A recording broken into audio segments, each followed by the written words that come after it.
Rünnak Valgale.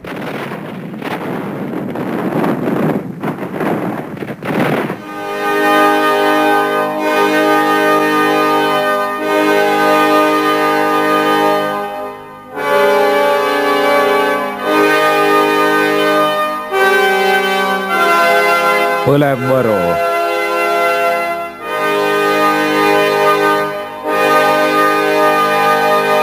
Lahingud Tartus.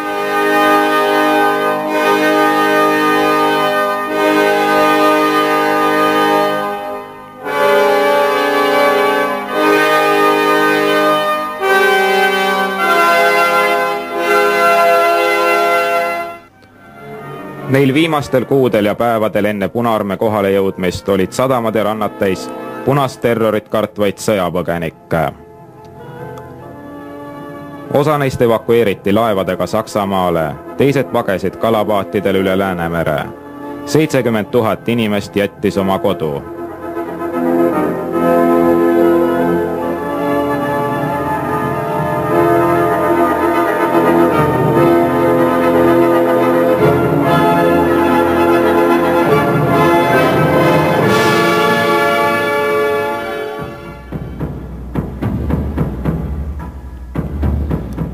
Sügisel 1944 vallutas Punaarmee Eesti.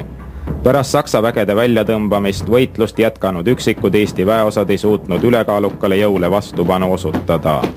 Katse Eesti Vabariiki taastada jäi ainult sõjamüllus tähelepanuta jäänud katseks. Sinimustvalge asendus taas punalipuga.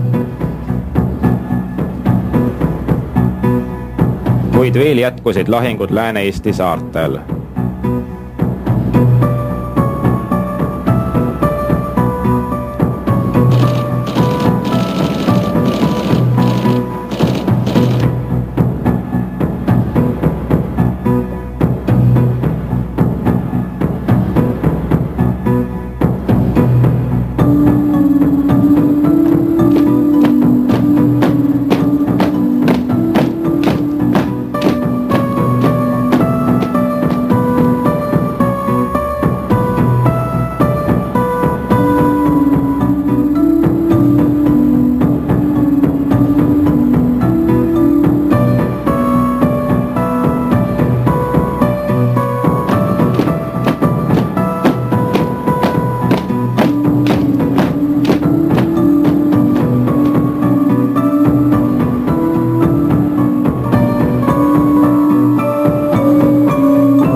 ...24. novembril 1944 lõppes Sõrvesäärel sõda Eestis.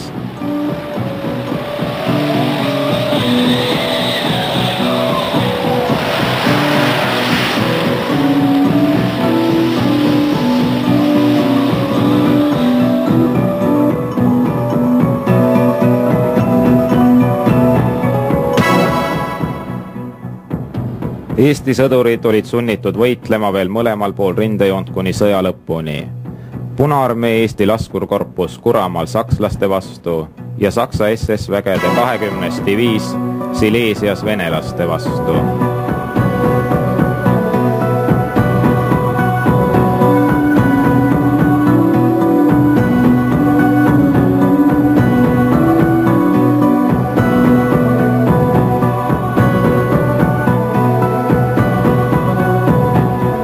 Saksa vormi kandnud eestlaste osaks jäi vangilaager või pagulus. Punaarmee vormis Eesti mehed said vähemalt tagasi koju.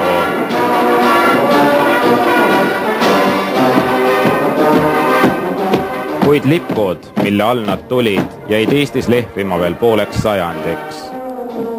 Sõda ja selle tagajärjed ei lõppenud Ida-Euroopas siis, kui muu maailm tähistas võidupüha.